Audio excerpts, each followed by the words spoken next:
Hey folks, this is Vince with Dad's Gaming Addiction, and today we're going to check out Bad Beets, a simple card game for 2 to 5 players for ages 8 and up, with the average play time being about 15 minutes. So the idea of this game is pretty simple. Perform actions via cards in order to get rid of all of your beets. Well, you play these action cards face down, so no one knows what you really played. So there's a little bit of a bluffing mechanic in this game that encourages players to take risks in order to get rid of their beets a little bit more quickly.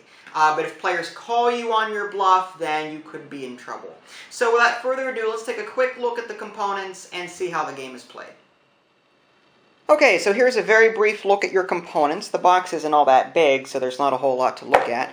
You've got these beet tokens here. Players are going to be trying to get rid of these in order to win the game.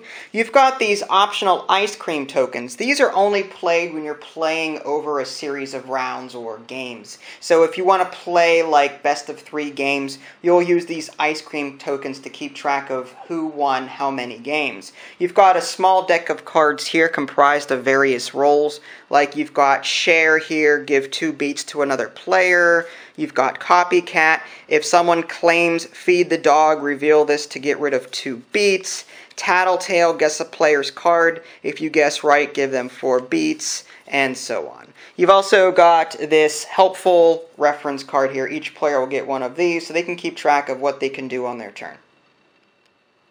Game setup is very simple. The deck of cards is shuffled and each player receives 1 face-down card, which they can look at. Each player also gets 8 of these beet tokens, and they also receive 1 of these reference cards. Alright, so gameplay is pretty simple. The general idea here is that you'll have 2 cards in your possession. No one will know what they are. You'll have to pass one off to the next player and then take an action. Now, the action you take doesn't have to be the card that remains in your possession. That's where the bluffing mechanic comes into play, sort of like in coup.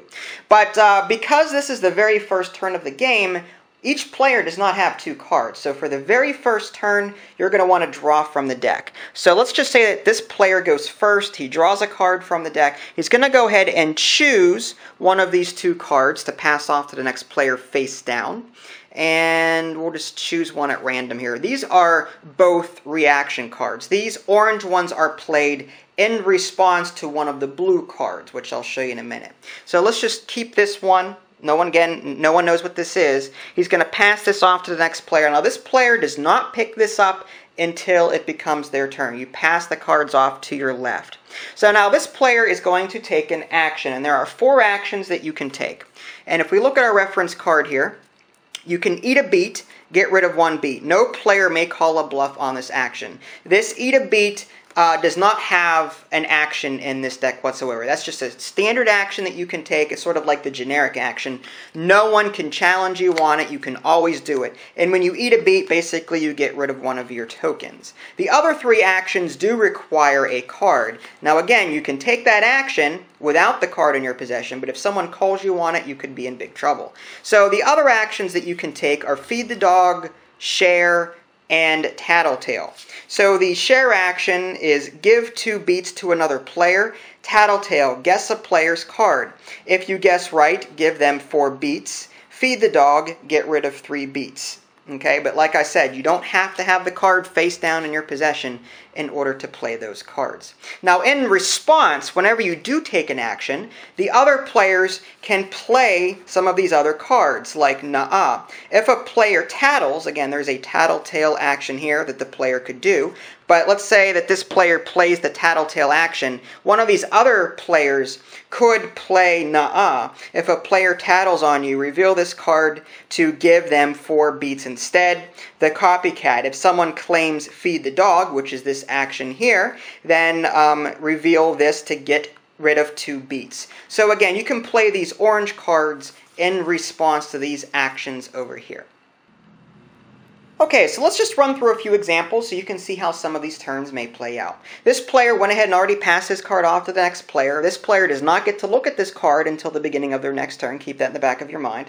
That comes into play when being able to play reaction cards and the like. But this player is going to take one of the 4 actions. He has a reaction card, but he could play any of the 4 actions he wants to. He just has to bluff on 3 out of the 4. The safe one to take is to just get rid of a beat. There's no card associated with that action, and that's the safe one to choose. So he's going to go ahead and play that one and do that. Had he played any of the other 3, the other players may have called his bluff. We'll get into calling bluffs in a little bit. But let's just say for the sake of argument that this player played that safe action and got rid of 1 beat. Now this player gets to go. This player picks up the card that was passed on to them and then takes a look at both cards and chooses one. There's Tattletale, guess the player's card. If you guess right, give them 4 beats. Copycat, if someone claims Feed the Dog, reveal this to get rid of 2 beats. This is reaction. He's going to go ahead and keep the Tattletale and pass this card off. Again, this player over here does not get to look at this until the beginning of their next turn. So this player here passed off a card, and now he gets to take an action. He could play any of the 4 actions he wants to. He could get rid of 1 beat safely if he wants to. He could play Feed the Dog if he wants to, but that would involve bluffing. He has the Tattletale, so it would be safer for him just to do that. So we're going to go ahead and use the Tattletale ability. Guess a player's card. If you guess right, give them 4 beats. So this player here is going to try and guess this player's card. Now this player has to reveal it just to prove whether or not that they guessed right.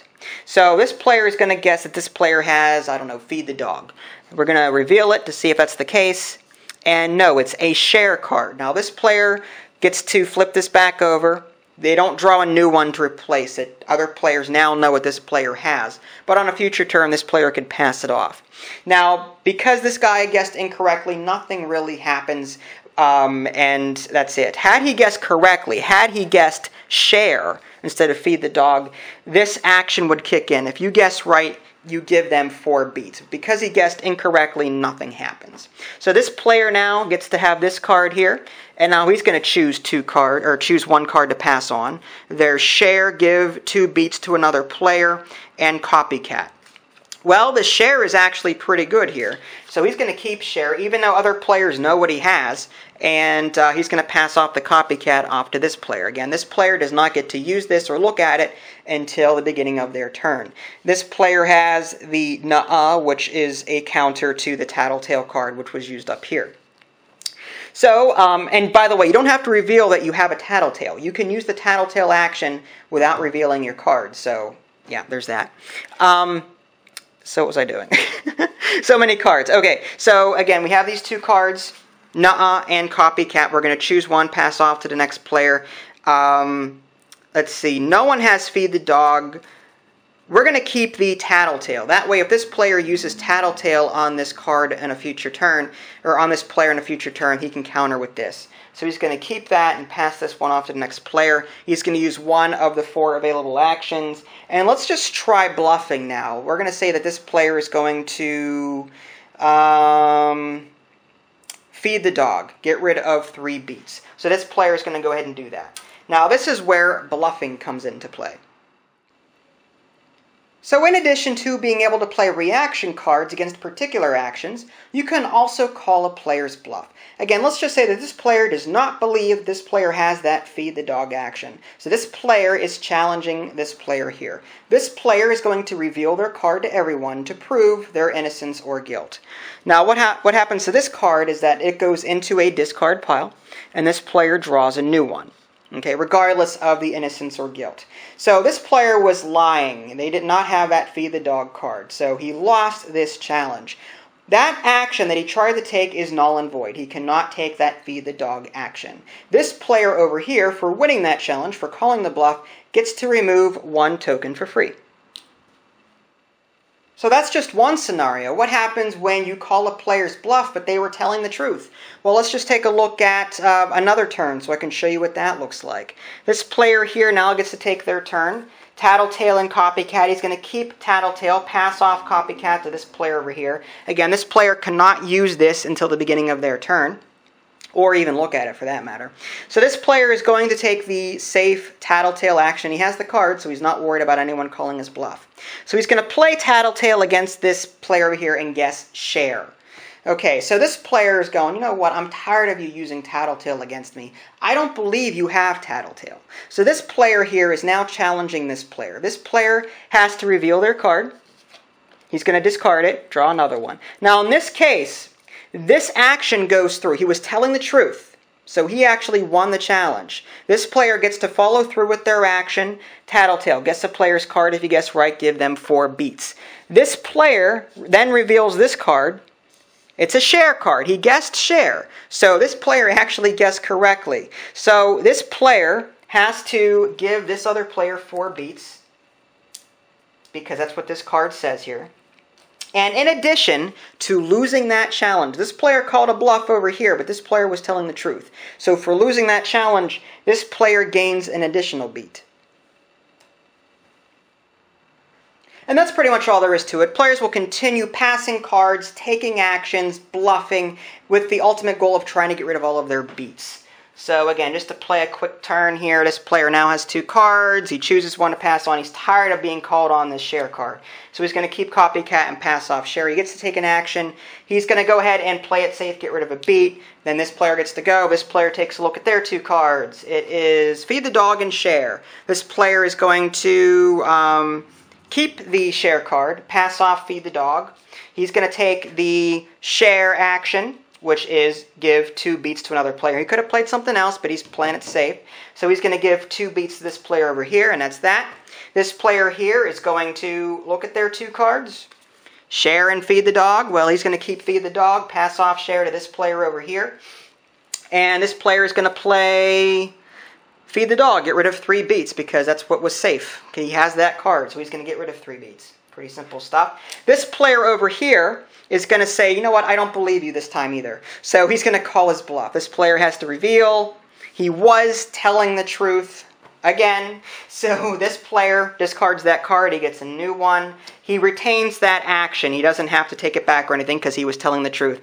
As a penalty for guessing wrong, for calling a bluff when this player was telling the truth, he gets an additional beet. Turn passes off to this player here, and this will just continue over and over until someone gets rid of all their beets. The first player to do that wins the game. Now, with a quick mention with regards to this discard pile here, anytime there are 2 copies of the same card in this discard pile is shuffled and then shuffled back into the main deck. Alright, so there you have it, a very brief look at bad beets. It's important to stress that I did not cover all of the rules found in the manual. This was just a brief overview so that you could see how the game is played.